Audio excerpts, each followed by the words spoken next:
बिस्मिल्लाहिर्रहमानिर्रहीम। अस्सलाम वालेकुम। आपका दोस्त सलमान हैदर। दुआ है परवरदिगार से कि उसने आपको और आपके अहले खाना को अपनी हिफ्ज़ व अमान में रखा हुआ। कितनी हैरानगी होगी कि आईएमएफ का वफ्द आज इमरान खान साहब से मिलने आ रहा है। वो ये कहते हुए मिलने आ रहा है कि इमरान खान साहब, ये मौजूदा हुकूमत तो अपनी जगह, चाहे जितने मर्जी फ़ोन कॉल और हरकत और सकनात और मीटिंग और हमारे एमडी से गुफ्तगू कर ली गई हो, लेकिन असल ताकत आप हैं। पाकिस्तान की सबसे बड़ी पॉलिटिकल फोर्स आप हैं।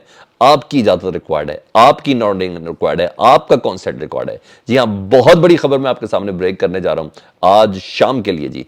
वो क्या चीज़ है? इमरान खान साहब से मुतल्लिक दुनिया इस वक्त क्या सोच रही है?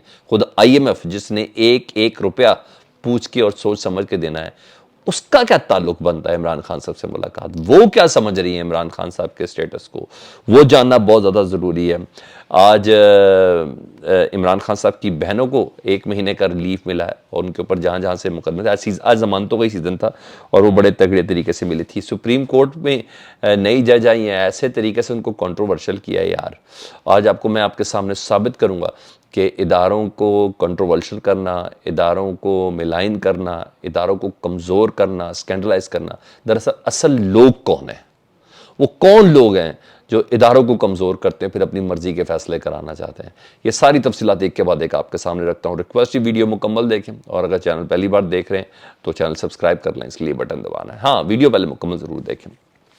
सबसे पहले जी, जनाउस हमला केस और 5 मुकदमात हैं इस जनाउस 9 मई के। अभी हुए ना, क्योंकि 3 दिन पहले मीटिंग हुई, मीटिंग में डिसाइड हुआ कि अब इमरान खान साहब का नाम भी इसमें करना और एटीसी की अदालतों में जाके इमरान खान साहब को फिक्स करना है। तो 5 मुकदमात इमरान खान साहब के ऊपर और लाहौर हाई कोर्ट से वो 2 बार अबूरी ज़मानतें ले चुके थे इस मौजू पर, मगर ट्रायल कोर्ट डेफिनेटली इंसदाद दहशतगर्दी अदालत से भी इमरान खान साहब को ज़मानत लेनी थी। तो आज इमरान खान साहब इंसदाद दहशतगर्दी एटीसी कोर्ट के अंदर पेश हुए।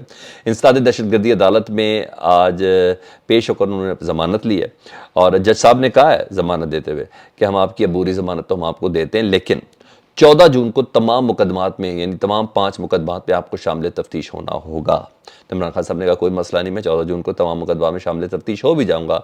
तो सरकारी वकील ने आज ऐसे में कहा कि सर 14 जून की क्या बात कर रहे हैं, आज शाम को ही हम ज़रा पुलिस की तरफ से कर रहे थे तो हम ज़मान पर इमरान खान साहब से तफ्तीश करने चले जाते हैं। इमरान खान साहब ने बोला कि नहीं, आज शाम नहीं हो सकता। उन्होंने कहा क्यों? उन्होंने कहा आज आईएमएफ का वफ्द मुझसे मुलाकात करने ज़मान पार कर रहा है, आज मैं तफ्तीश में शामिल नहीं हो सकता। और ये बात बहुत अहम है और इस बात की बहुत से लोगों को समझ नहीं आई। आपको नहीं आई या नहीं आई ये मुझे नहीं पता, लेकिन मैं आपको थोड़ा समझा देता हूँ जो मेरी समझ में आई। आईएमएफ पाकिस्तान को कर्जा दे रहा है जी, और जब कर्जा पाकिस्तान को दे रहा है तो इश्योरिटी इमरान खान से क्यों मांगी जा रही है? इमरान खान से नॉडिंग क्यों मांगी जा रही है? क्योंकि उसको ये तो पता है कि 2/3 अक्सरियत का दावेदार तो ये बंदा है, ये पाकिस्तान तहरीक इंसाफ है। वो सब जारी बात है, जितना मर्जी कंप्रेस कर लें, मीडिया में बंद कर दें, मेन स्ट्रीम पे नाम लेना बंद कर दें, लेकिन हकीकत तो हकीकत है। सर्वे आ रहा है कि अपना इंटेलिजेंसिया भी तो इधर चल रहा है। तो आईएमएफ का क्यों नहीं? जिसने पैसे देने उसने अगले के घर के सारे हिसाब का बर्तन पतीले तक भी देखने हैं। वो वाले पतीले ने जिसके मतलब इसाक डार साहब कहते हैं कि $1 ट्रिलियन के असासे अभी भी मौजूद हैं, खैर है गुर्दे बेच लेंगे, वो वाली चीज़ नहीं। तो आईएमएफ का जो वो है वो समझते हैं कि बड़ी सियासी जमात है और एक बड़ी पॉलिटिकल हकीकत है, तो इमरान खान साहब से मिलना चाहिए। मतलब यकीन दहानी इनको इमरान खान से चाहिए, इनको गवर्नमेंट की यकीन दहानी से कोई सरोकार नहीं है। इनको पता है कंसेंट इमरान खान साहब का रिक्वायर्ड है। मैं ये कह रहा हूँ कि आइंदा हुकूमत आईएमएफ को नज़र आ रही है इमरान खान साहब की, क्या देख रहे हैं? बाकी चीज़ें तो ज़ाहिर बात है जो इस मुलाकात के बाद आज की इमरान खान साहब ने खुद कहा, प्रेस रिलीज़ जो जारी होगी उसके बाद ही पता चलेगा। मगर इतनी सी खबर ना हुकूमती कैंप में ना आग लगाई हुई इस टाइम। ओ हो बड़ी तकलीफ, बहुत अजियत में कि आईएमएफ का वक्त इमरान खान से, यानी आईएमएफ इमरान खान को ही असल ताकत तस्वर करता है। और ये चीज़ें बहरहाल 21 जुलाई तक इमरान खान साहब की इस केस में ज़मानत हो गई है जी, और 9 मई के वाक़यात के अंदर अब कल इमरान खान साहब की आपको याद होगा बहनों समेत पीटीआई के बहुत से लोगों के नाकाबिल ज़मानत वारंट गिरफ्तारी जारी हुए थे और मैंने आपको अपडेट किया था। बहन उज़्मा खान हो गई, अलीमा खान हो गई, उनकी अबूरी ज़मानत दायर की गई थी तो नाकाबिल ज़मानत वारंट गिरफ्तारी पे। तो 8 अगस्त तक दोनों बहनों की ज़मानत मंजूर हो गई, यानी 1 महीने का तकरीबन रिलीफ मिल गया जी।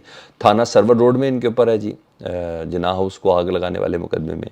मॉल टाउन पुलिस ने भी मुकदमा दर्ज किए हैं, मेरा ख्याल है वो लिबर्टी वाला وہ عسکری ٹاور والا، اس میں بھی ان کو شامل کر لیا گیا. حالانکہ یہ پریزادی ہو سکتی ہیں، ایک جگہ پہ 2 جگہ پہ ہوں، خیر مگر ہو رہا ہے.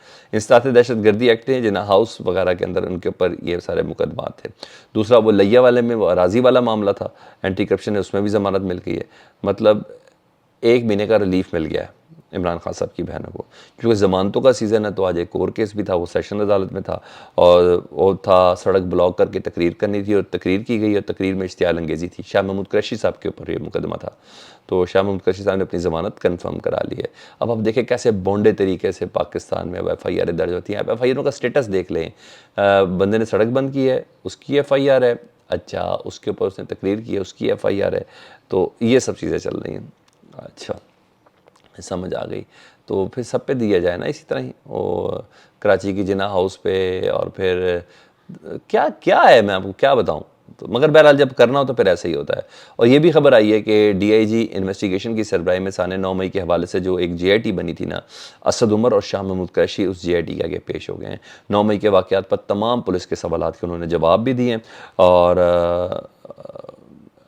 اندازہ ہو گیا ہے، لیکن اس بات کا اندازہ نہیں کہ کس نے کیا. شاہ محمود قریشی صاحب تو ڈیفینیٹلی سیف کھیلے ہوں گے. اسد عمر صاحب کیونکہ جو دعوے ہیں نا وہ یہی ہیں کہ ایک بہت زبردست پریس کانفرنس تو آنے جا رہی ہے، اور زیادہ تر لوگ کہتے ہیں کہ اعظم خان صاحب کی پریس کانفرنس ہے، اور میں بھی یہ ایکسپیکٹ کر رہا ہوں کہ ابھی تک نامعلوم ہی ہے نا، ابھی تک گمنام جگہ پر ہیں. لیکن اسد عمر صاحب بھی کچھ ہو سکتے ہیں، کیونکہ یہی کچن کیبنٹ تھی، انہی کے مشورے چلتے تھے، انہی سے بات ہوتی تھی، انہی کا کنسنٹ انہی کے مشوروں کے ساتھ چلا جاتا تھا. تو بہرحال مجھے نہیں پتا اسد عمر نے کیا دیا ہوگا بیان، لیکن کاروائی بتائے گی کہ بیان کیا ہے. تو بہرحال یہ جی آئی ٹی کے اندر پیش ہونا بہت زیادہ ضروری تھا. ادھر سپریم کورٹ میں جی ہاں ججز کی تعداد ٹوٹل 17 کی رینج ہے، 16 ہو گئی ہے جی. اور جسٹس مسرت ہلالی پشاور ہائی کورٹ کی چیف جسٹس تھی، اور انہوں نے آج اپنے عہدے کا حلف لے لیا ہے. ان کی اپوائنٹمنٹ ہو گئی ہے. چیف جسٹس عمر بندیال صاحب نے ان کی اپوائنٹمنٹ کی ہے، حلف لیا ہے. اور دیگر ججز بھی، جس میں قاضی فائز عیسیٰ صاحب بھی موجود تھے، کیونکہ قاضی فائز عیسیٰ صاحب سے متعلق اس وقت جو نون لیگ کا سوشل میڈیا چلا رہا تھا، انہوں نے کہا جی انہوں نے ان کا نام دیا تھا مسرت ہلالی صاحب کا. بہرحال میرٹ کے اوپر وہ آئی ہیں اور حلف برداری ہو گئی ہے. لیکن حکومتی کیمپ، حکومتی صحافی، وہ اب سب کہہ رہے ہیں کہ جی قاضی فائز عیسیٰ صاحب کا پلڑا بھاری ہو گیا سپریم کورٹ میں، اور ہم خیال جو گروپ ہے، یعنی عمر عطا بندیال صاحب کا گروپ ہے، وہ اب اس کو ٹف ٹائم ملے گا. یعنی عمر عطا بندیال صاحب کو کہہ رہے ہیں. مگر آپ حالت دیکھیں، ایک جج ابھی آیا ہے اور ابھی اس نے ذمہ داری بھی نہیں سنبھالی ہے، اور اس بیچارے یا بیچاری کو ابھی سے یہ لوگ کنٹروورشل کر رہے ہیں. اور اب پتہ چلا ادارہ کو گندہ کون کرتا ہے. جی ہاں یہ لوگ ہی مل کے کرتے ہیں، اور یہ ان کا پرانا وتیرہ رہا ہے. صرف اور صرف قاضی فائز عیسیٰ کے عشق میں مبتلا ہو گیا. ابھی دیکھیں تو اس کے امتحان انہوں نے کتنے دینے ہیں. لیکن بہرحال آتے ساتھ ہی مسرت ہلالی صاحبہ کو، جسٹس مسرت صاحب کو کنٹروورشل کرنے کی یہ صرف اور صرف کوشش ہے. اس سے قبل جسٹس قاضی فائز عیسیٰ صاحب کو بھی کنٹروورشل انہوں نے کیا اپنے ساتھ پارلیمنٹ کے اجلاس کے اندر بلا کے، جس کو انہوں نے کانفرنس کا دیا، اور پھر ایک طرف زرداری صاحب بیٹھے اور ایک طرف شہباز شریف صاحب بیٹھے، یہ کہہ کہ جس طریقے سے بھی انہوں نے خیر کرنا تھا وہ سب کیا. تو یہ ڈیٹی گیم چل رہی ہے. مگر جو صحیح برینز ہیں، جن کی انٹیلیجنسیا ہے، جو اپنی انفارمیشن کے اوپر ممالک کے ساتھ تعلقات اور سرکاری طور پر تعلقات رہتے ہیں، اسپیشلی پیسے کا لین دین، وہ کہہ رہے ہیں کہ نہیں، عمران خان ہی حقیقت ہے اور اسی سے ملاقات کرنی ہے. اس لیے آج شام کو عمران خان صاحب سے آئی ایم ایف کا وفد ملنے جا رہا ہے. فیڈ بیک سے متعلق ضرور آگاہ کیجیے گا. اپنا بہت زیادہ خیال رکھیں. اللہم صلی علی محمد و آل محمد.